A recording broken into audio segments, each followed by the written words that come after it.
Hi everyone, this is my complete collection of Lord of the Rings minifigures.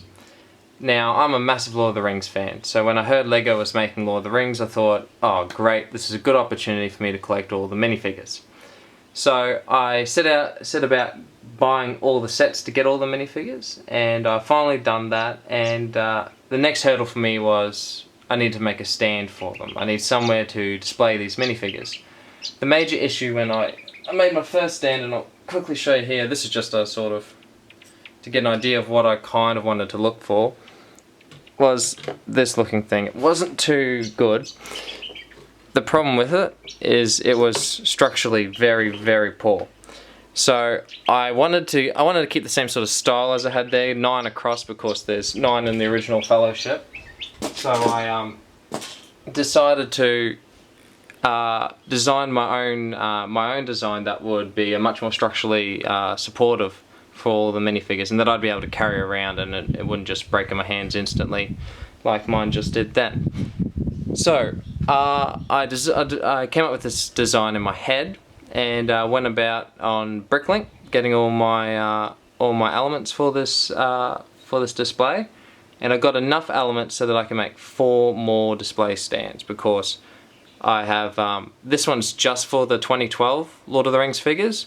I'll have another stand for the 2013 Lord of the Rings figures, and obviously another stand for the 2012 Hobbit figures and 2013 Hobbit figures, and so on. So I was very happy the way this turned out. I also bought a label maker, which was pretty cheap, and that was really good because I managed to print out the names, the set number, and the year that they came out on, kind of to give a catalogue of each of the figures. But I'm very happy with how this turned out. Looks fantastic. I want to be able to shadow box, if any of you have heard of that, which is pretty much just getting a normal picture frame but putting all the figures inside it, so the picture frame's deep.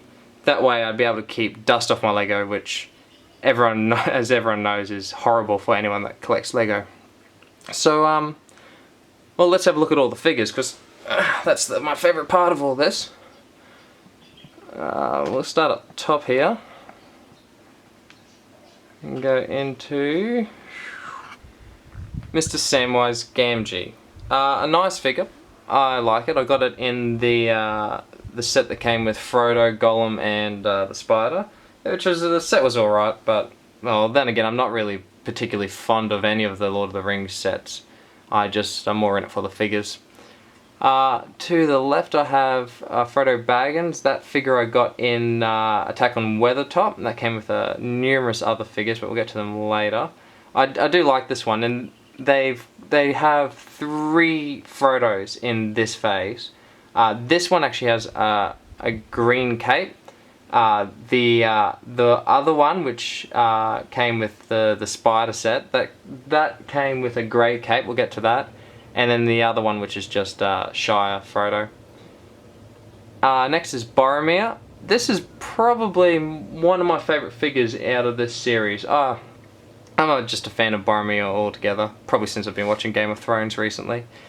But a nice figure, I like it. Of course, Aragorn there. I would have liked to seen a cape with him, but you know, that's cool too. Gandalf the Grey, I thought I'd put him in the centre, being the main instigator of things in Lord of the Rings. Next we have Legolas. A nice figure, but I don't know, I thought it was a bit bland for an elf anyway. Next we have Gimli. Gimli was actually a nice figure. I really liked the way this one looks. It looks the part for Gimli. And then of course Merry and Pippin, as you would expect for 2 hobbits anyway. Let's move down to, here we are, Shire Frodo. That's a nice set. It came with Gandalf's arrival, so you also got Gandalf in that, which was, you know, it was an alright set for a set that size. There's the Mirkwood Elf. Now that was a promotional figure. I managed just to get it off eBay. It didn't cost too much, I think it was $10. The next is Haldir. Yeah, I like him. See, that's what I kind of wanted in Legolas. If you have a look up at Legolas here, bit bland, awesome. Bland, awesome. So That's what I was really hoping for from Legolas. But anyway, so next we have Elrond. Now in Australia, the only way to get Elrond was to pre-order Lego Lord of the Rings. So I went ahead and did that, and I got my figure, opened it up to see that he had a small cape, and I thought, that seems a bit weird, because on the front of the packet it shows him having a large cape, not a hobbit-sized cape. And so on pending into this investigation, I went on eBay to look at the other Elrond figures that people are selling, and they all seem to have short capes too, which makes me think that Lego did a mass stuff up and has given out all these Elronds with short capes instead of the big capes. Moving on, we have King Theoden. I especially like this figure. That looks quite grand, and he looks the part for a king. I really like this figure, one of my favourites in the series. Next, Éomer, one of my favourite characters. A nice figure for him too. Your basic Rohan soldier. Now, I was a bit disappointed because in the pack you get Éomer, the Rohan soldier, and you get, I think it's like 4 Uruk-hai. I would have expected to get at least 1 extra Rohan soldier if for those people that are building up massive armies for a mock or whatnot. Next we have our Frodo. Now, for any double ups of figures that you get in the series, I try to reverse their heads on my display so you get a bit of, variety. So this is his scared face, obviously, and little Gollum there next to him holding his fish. The Gollum figure's all right. It's probably the best they could do for Lego, and I'm pretty happy with the Gollum figure. So we'll go down to our Uruk-hai line. It just happened to be fortunate enough for them to release 9 Uruk-hai in this series, which fit perfectly on my one shelf. So I put them all together. As you can see here, I've got all my pikemen together. As we move across, so I've got the runner from Two Towers, where in the Battle of Helm's Deep he lights up the bomb, which blows up the wall. Then we have my favourite Uruk-hai, which has the white hand of Saruman on it. I wish they gave you more figures with that armour, because that armour is awesome. I just don't understand why they didn't. And it's probably one reason: money. They want you to buy that set so you can get much more figures with the white hand of Saruman on it. But that's how it is. More Uruk-hai going across here, just your swordsman.